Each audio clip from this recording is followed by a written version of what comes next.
നിഖിൽ ചായ കുടിച്ച ശേഷം 200 രൂപ കൊടുത്തു. ചായക്കടക്കാരൻ പറഞ്ഞു, ഫോൺ പേ ചെയ്യണം സാറേ. അവൻ ഫോൺ പേ ചെയ്ത ശേഷം ബൈക്കിനടുത്ത് വന്നു. ബൈക്കിൽ ഒരാൾ കയറിയിരിക്കുന്നു. ഹെൽമറ്റും വച്ചാണിരിപ്പ്. നിഖിൽ നമ്പർ നോക്കി. നമ്പർ ശരിയാണ്. ആരാണ് ഇയാൾ? ഹേ മിസ്റ്റർ, ഇറങ്ങണം, ഇതെൻ്റെ ബൈക്കാണ്, നിഖിൽ പറഞ്ഞു. നീ പറഞ്ഞാൽ മതിയോ? ഈ ബൈക്ക് എൻ്റെയാ.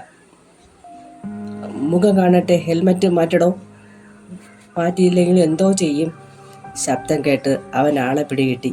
എടാ സേവിയറെ, നീ? ഞാൻ തന്നെടാ മോനെ, എൻ്റെ വീട് ഇവിടെ അടുത്താ. അതോ ആ കാണുന്നതാണ് എൻ്റെ വീട്.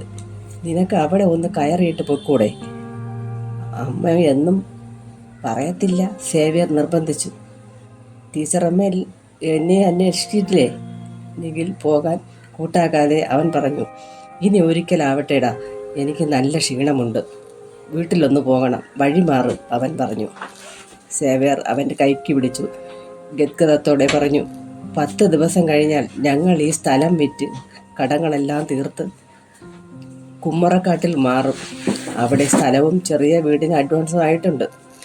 ഇനി ഒരിക്കലും നമ്മൾ തമ്മിൽ കണ്ടെന്ന് വരില്ല. കാരണം അറിയരുതോ? ഇന്നലെയും നിൻ്റെ അമ്മയും നീയും സഹായിച്ച കാര്യങ്ങൾ പൈസ മടക്കിത്തരണമെന്ന് അമ്മ പറഞ്ഞിരുന്നു. സേവിയറെ, നീ വിഷമിക്കണ്ടടാ. അച്ഛനെ രക്ഷിക്കാൻ ശ്രമിച്ചതല്ലേ കടങ്ങളുണ്ടാവാൻ കാരണം. ഇതെല്ലാം നിനക്ക് കൊടുത്ത് തീർക്കാൻ സാധിക്കും. നീ ധൈര്യമായിട്ടിരിക്കെ. എവിടെ പോയാലും നിൻ്റെ സ്വഭാവം നന്നല്ലേ. അമ്മയ്ക്ക് കൂട്ടായി നീയുണ്ടല്ലോ, അത് തന്നെ വലിയ കാര്യം. അവിടെയാണ് ജോലി കിട്ടിയത്, അതാണ് പോകുന്നത് പട്ടിക്കാട്ടിലേക്ക്. സമയം 11:30 ഞാൻ പോട്ടെ, നിഖിൽ ധൃതി കാട്ടി. നീ പെണ്ണല്ല, ആൺകുട്ടിയാ. ആൺകുട്ടിക്ക് ഏത് സമയത്തും നടക്കാം. അവൻ്റെ നാക്ക് കുഴയുന്ന പോലെ തോന്നി. അവൻ കുഴഞ്ഞു മദ്യലഹരി കൊണ്ട് തലയിൽ വീണു. നീ? നിഖിലിൻ്റെ തോളിൽ താങ്ങിയ നിഖിൽ അവൻ ചൂണ്ടിക്കാട്ടിയ വീട്ടിൽ അവനെയും കൂട്ടി സേവ്യറിൻ്റെ വീട്ടിലെത്തി. മുറ്റത്ത് ഒരു വൃദ്ധൻ കസേരയിൽ ഇരിക്കുന്നുണ്ടായിരുന്നു. നിഖിലിൻ്റെ മനസ്സിൽ പലതും മിന്നിമറഞ്ഞു. വൃദ്ധൻ എഴുന്നേറ്റു. ചെറ്റകൾ സേവ്യറിനെ കുടിപ്പിച്ചു കൊണ്ടുവരുന്നു. പ്രീതാമോ, അയാൾ വിളിച്ചു കൂവി. സേവ്യറിൻ്റെ അമ്മ ഓടി വന്നു. നിഖിലിനെ കണ്ടവർ ചോദിച്ചു, ഇവൻ നിന്നെ തിരക്കി ജംഗ്ഷനിൽ നിന്നതാ. ടീച്ചറമ്മയോട് ഞാൻ ചോദിച്ചതായി പറയണേ. അവിടെ കണ്ണ് നിറഞ്ഞിരുന്നത് നിഖിൽ കണ്ടു. അമ്മ വിഷമിക്കണ്ട, അവൻ മദ്യപിച്ചിട്ടാണെന്ന് തോന്നുന്നു. ചായക്കടയിൽ വച്ച് കണ്ടതാണമ്മേ, വേറെ ഒന്നും എനിക്കറിയത്തില്ല. നിഖിലിൻ്റെ വാക്ക് കേട്ട് സേവ്യറിൻ്റെ അമ്മ പറഞ്ഞു.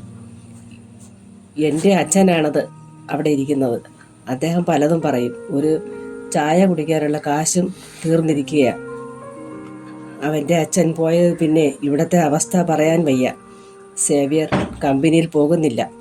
എന്തിനും മോനെ, ചായ എടുക്കാൻ പഞ്ചസാര പോലും ഇല്ലെന്ന് പറയുന്നതാണ് ശരി. നിഖിൽ കണ്ണു മിഴിച്ചു നിന്നു. അവൻ പേഴ്സ് തുറന്നു 2 500 രൂപ നോട്ട് അമ്മയുടെ നേർക്ക് നീട്ടി. സേവ്യറിനോട് ഉണരുമ്പോൾ വീട്ടിലേക്ക് വരാൻ പറയണം കേട്ടോ അമ്മേ. ഞാൻ പിന്നീട് ഒരിക്കൽ വരാം അമ്മേ. അവൻ വീണ്ടും യാത്ര തിരിച്ചു. പോകും വഴി അവൻ കൈവീശി. വഴിയാകെ വിജനമായിരുന്നു. മിസ് കോളുകളുടെ എണ്ണം വർദ്ധിച്ചു. ഫോൺ സൈലൻ്റ് ആയത് കാരണം അവനൊന്നും അറിയാതെ ബൈക്ക് മിന്നിച്ചു. അവന് എതിരായി ഒരു ചുവന്ന കാർ വന്നു. എതിരായി നിന്നു. അതിൽ നിന്നും 2-3 തടിമാടന്മാർ തടഞ്ഞു നിർത്തി.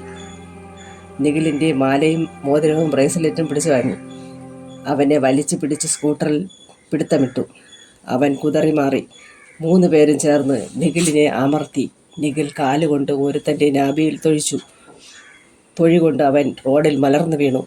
അത് കണ്ട വേറൊരു തടിയൻ നിഖിലിൻ്റെ ബാക്കിൽ ചവിട്ടി പതുക്കി. അവനെ എല്ലാവരും ചേർന്ന് അലക്കി.